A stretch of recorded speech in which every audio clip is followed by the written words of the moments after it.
Hello friends, welcome to AB maths GS. आप सभी का बहुत बहुत स्वागत है। दोस्तों, आज का ये वीडियो बहुत ही इंटरेस्टिंग होने वाला है। आज का इस वीडियो में हम डिस्कस करेंगे सामाजिक विज्ञान के क्वेश्चन जो कि प्रीवियस ईयर क्वेश्चन पेपर पर आधारित हैं। तो आप इस वीडियो को लास्ट तक पूरा देखिएगा। चलते हैं क्वेश्चन नंबर 1 की ओर। क्वेश्चन नंबर 1 है, कनिष्क के समकालीन कौन थे? ऑप्शन ए अश्वघोष Kamban Nagarjuna, option number B अश्वघोष Nagarjuna Vasumitra, option number C है अश्वघोष Nagarjuna Kalidas, option number D है कम्बन बाणभट्ट अश्वघोष। तो इसका सही आंसर होगा option number B अश्वघोष Nagarjuna Vasumitra. Question number 2 की ओर चलते हैं। क्वेश्चन नंबर 2 है, सेलिंगमैन के अनुसार नैतिकता और शिक्षा इसमें शामिल है। ऑप्शन ए अर्ध सामाजिक विज्ञान, ऑप्शन नंबर बी सामाजिक अध्ययन, ऑप्शन नंबर सी शुद्ध सामाजिक विज्ञान, ऑप्शन नंबर डी सामाजिक निहितार्थ वाला विज्ञान। तो इसका सही आंसर होगा दोस्तों ऑप्शन नंबर ए सामाजिक अर्ध सामाजिक विज्ञान। क्वेश्चन नंबर 3 की ओर चलते हैं। भारतीय संविधान के अनुच्छेद 344 के अंतर्गत प्रथम राजभाषा आयोग का गठन कब हुआ? Option A 1956, option number B 1961, option number C 1955, option number D है 1954। तो इसका सही आंसर होगा दोस्तों ऑप्शन नंबर सी 1955। देखिए दोस्तों, 1955 में बीजी खेर की अध्यक्षता में प्रथम राजभाषा आयोग का गठन हुआ था। तो याद रखिएगा, पहले अध्यक्ष कौन थे? बीजी खेर। बीजी की खैर की अध्यक्षता में ही प्रथम राजभाषा आयोग का गठन किया गया था 1955 में।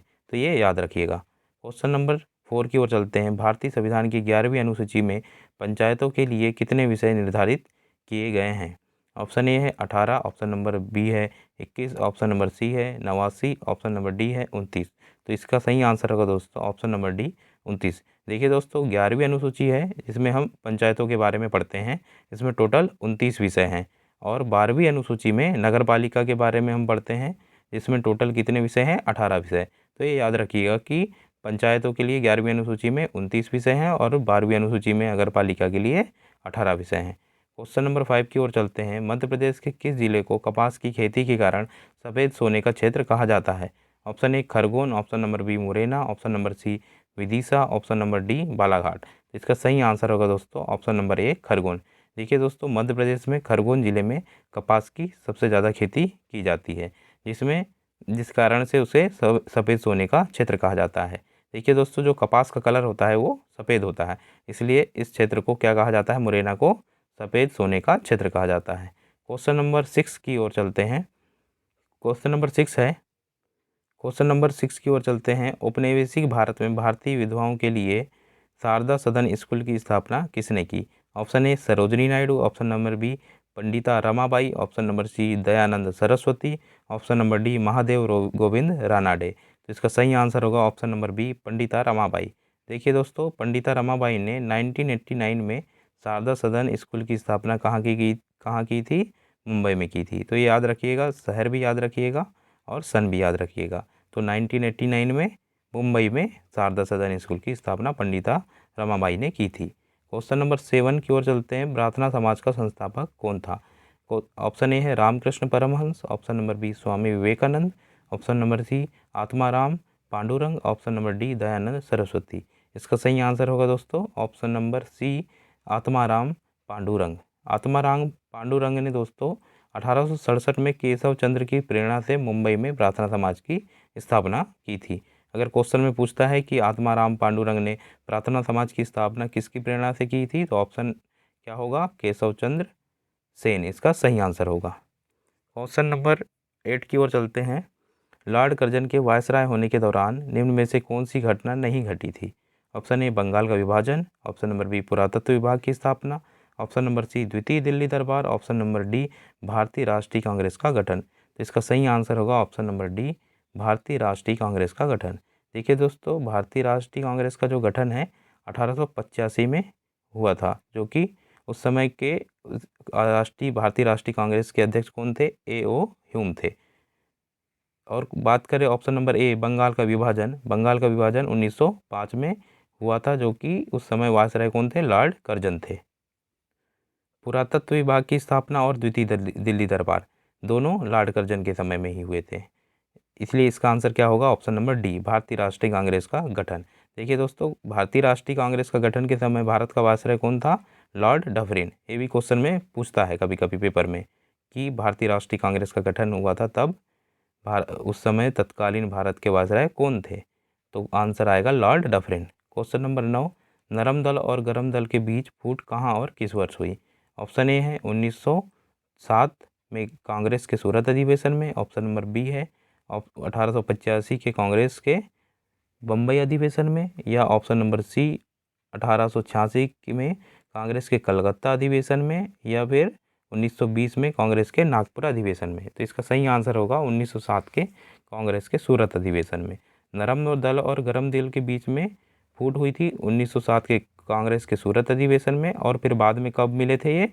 1916 के लखनऊ अधिवेशन में नरम दल और गरम दल फिर से एक हो गए थे। तो ये याद रखिएगा। क्वेश्चन नंबर 10 की ओर चलते हैं। सर्वेंट ऑफ इंडिया सोसाइटी के संस्थापक कौन थे? Option A Gopal Krishna Gokhale, option number B MG Ranade, option number C BG Tilak, option number D Bipin Chandra Pal. तो इसका सही आंसर होगा option number A Gopal Krishna Gokhale. Question number 7 की ओर चलते हैं, 11 की ओर। जहाँ कानून नहीं वहाँ स्वतंत्रता नहीं, यह किसने कहा था? ऑप्शन ए प्लेटो ने, option number B John Locke ने, ऑप्शन नंबर सी मैकियावेली ने, option number D Karl Marx ने। तो इसका सही आंसर होगा option number B John Locke. देखिए दोस्तों, जॉन लॉक ने कहा था जहाँ कानून नहीं वहाँ स्वतंत्रता नहीं। नेक्स्ट क्वेश्चन की ओर चलते हैं। क्वेश्चन नंबर 12 है, किस संविधान संशोधन अधिनियम द्वारा संपत्ति का अधिकार मूल अधिकार नहीं रहा? ऑप्शन ए 44वां, ऑप्शन नंबर बी 42वां, ऑप्शन नंबर सी 43वां, ऑप्शन नंबर डी 45वां। तो इसका सही आंसर होगा ऑप्शन नंबर ए 44वां अधिवेशन। देखिए दोस्तों, 44वां अधिवेशन के तहत संपत्ति का अधिकार को मूल अधिकार से हटा दिया गया था। अब बात करें ऑप्शन नंबर बी 42वां संविधान संशोधन की, तो 42वां संविधान संशोधन को हम भारत का मिनी संविधान भी कहते हैं। और भारतीय संविधान संशोधन की प्रक्रिया किस आर्टिकल के तहत की जाती है? तो आर्टिकल 368। तो ये याद रखिएगा। क्वेश्चन नंबर 14 की ओर चलते हैं। महाबलीपुरम में सप्त पैगोडा किसके द्वारा संरक्षित कला के साक्षी हैं? ऑप्शन ए पल्लवों, option number B Pandya, option number C चोलो, ऑप्शन नंबर डी चेरो।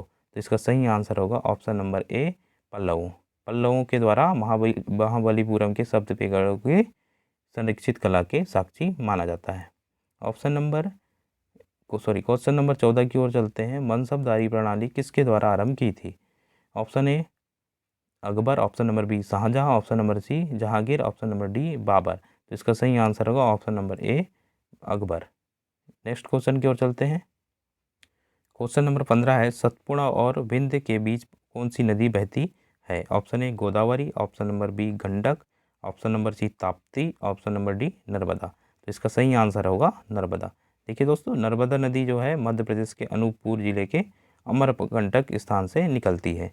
तो याद रखिएगा, नर्मदा नदी कहाँ से निकलती है? अमरकंटक से निकलती है।